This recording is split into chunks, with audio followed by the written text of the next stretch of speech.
Today we're going to talk about ratios and proportions, chapter 2.6 and 2.7 in my.hrw.com. So first of all, a ratio, as you probably know, compares two quantities using division. And the ratio of A to B can also be written as either A to B, or we can write it as A over B. Either of those are the same as writing A to B. A proportion is an equation stating that two ratios are equal. So, for example, we could say A over B equals C over D if I use all variables. Or you've probably seen something more like 2 over 3 equals X over 12. Both of these are proportions. I have two ratios, one here, that are equal. Proportions can be set up in different ways.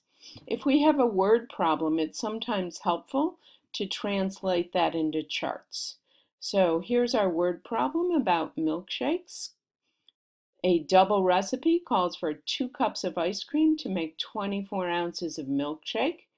How many ounces could be made with 3 cups of ice cream?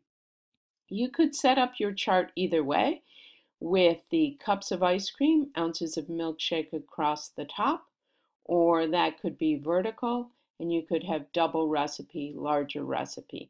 Either way, it's fine. Notice it's still 2 cups of ice cream, 24 ounces of milkshake, 2 cups of ice cream, 24 ounces of milkshake. Either way. So once we have the chart, it's very easy to write the actual proportion. So in this particular example, I could write from the chart above, 2 over 3 equals 24 over X. Or from this chart, it's easy to see how I could write 2 over 24 equals 3 over X. Now, I can write the same proportion in different ways, and using the labels will help make sure that I write them correctly.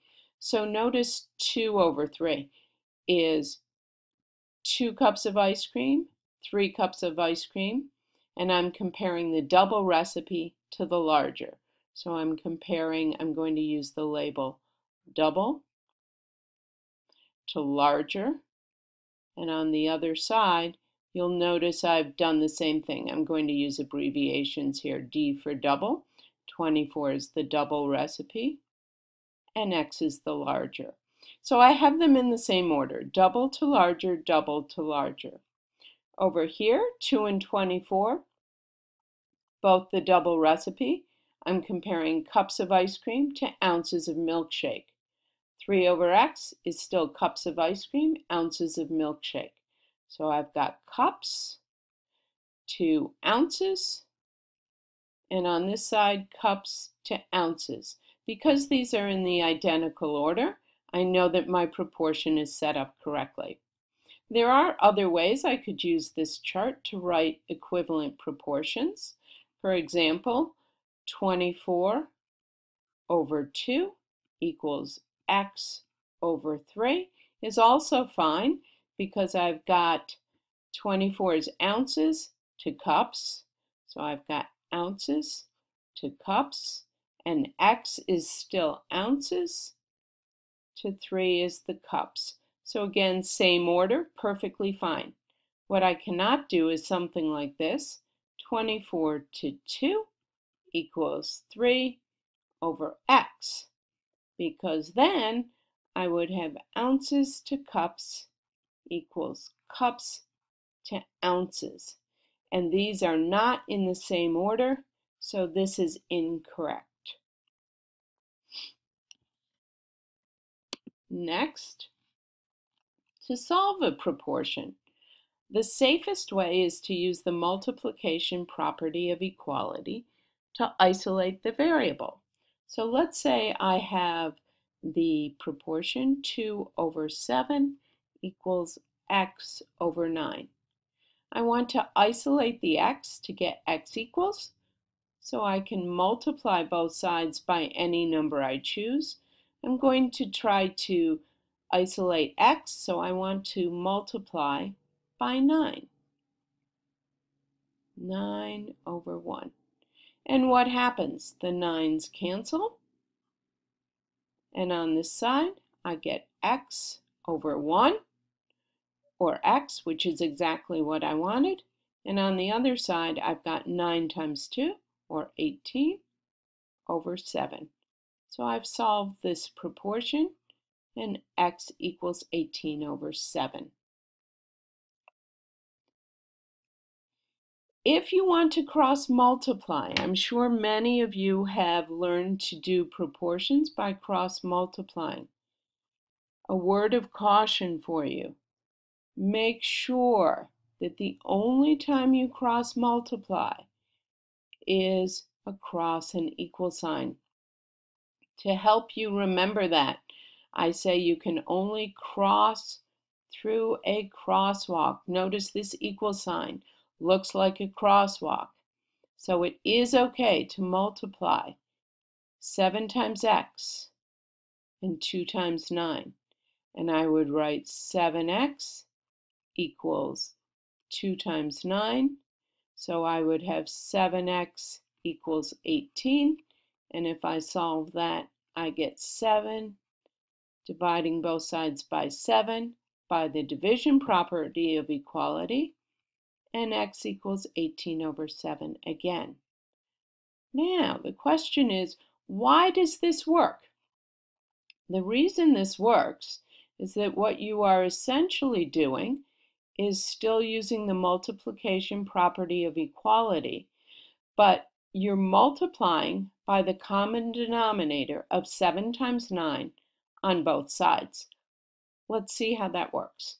So if I multiply this side by 7 times 9, and this side by 7 times 9, and I cancel what I can on both sides.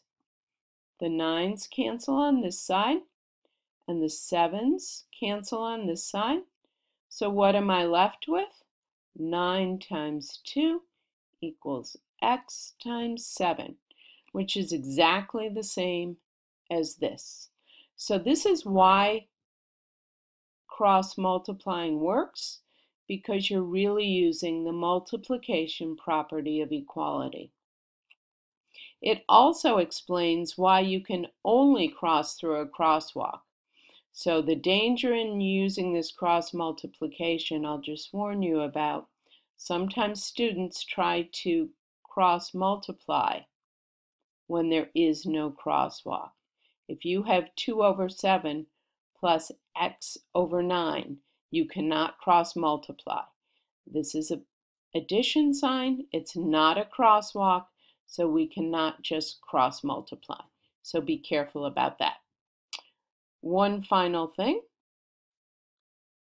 which is if we have a more complicated example. This says if one of the elements is not a monomial or monomial, be sure to distribute when you multiply. So remember, a monomial is a polynomial with one term. So if this says if one of the elements has more than one term, be sure to distribute. Let's do an example. Let's say we had 5 over 7 equals 2x plus 1 over 3x plus 1. Okay, by cross multiplying, notice I do have a crosswalk here. Can make it a little longer so it looks more like one. So I'm going to multiply 5 times 3x plus 1. 5 times 3x plus 1. Notice I have to multiply 5 times the entire denominator. And for the other, I will multiply 7 times the entire numerator. So I'll get 7 times 2x plus 1. Now, of course, I have to distribute. So the 5 has to multiply, not just the 3x, but the entire term. So I've got 5 times 3x is 15x. 5 times 1 is 5. On the other side, of course, I've got 7 times 2x, 14x. 7 times 1, positive 7. And now I can solve this equation. Get all my x's on one side, isolate the variable. So I'll subtract 14x, lining up my equal signs.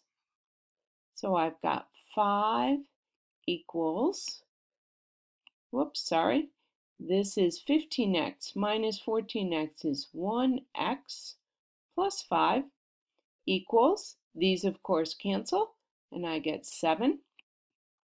Now I need to subtract my 5 by the subtraction property of equality. And so I end up with 1x equals 2. So that's how and of course, that would be x equals 2. So that's how I would do this with a more complicated problem where one side has at least one term that is not a monomial. This was my original problem. I just have to be careful to multiply and distribute when I multiply. Hope that helps you with ratios and proportions.